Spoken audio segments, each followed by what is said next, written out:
is different than the kind of acts of imagination that go with fiction, because history actually happened. So much has happened. So much We has shaped. rode in on a horse that we didn't create. We ought to know something about that horse, and the horses before it, and before it, and before it. Well, come on, what are we waiting for? If we look at the times we're living in, the graph goes boom, like this, in terms of every measure of material prosperity, longevity, health, etc. But we don't know that if we don't know what things were like before.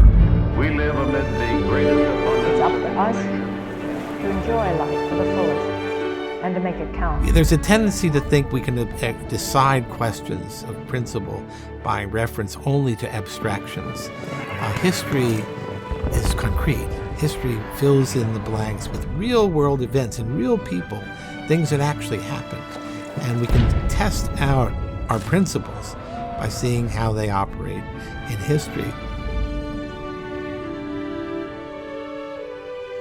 Good history will be an accurate picture of what happened in the past, with a sympathy for the people so that one can learn from them.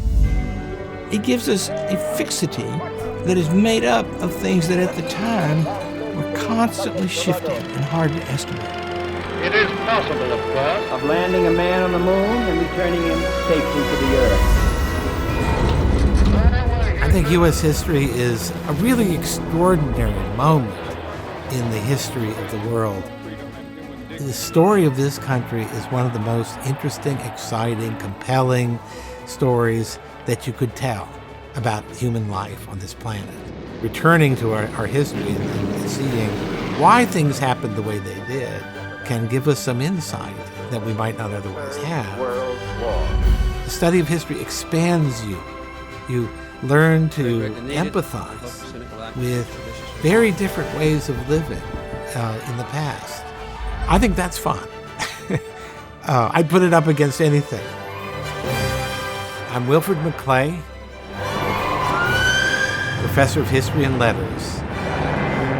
This is our course in American history. Determination. Let's begin.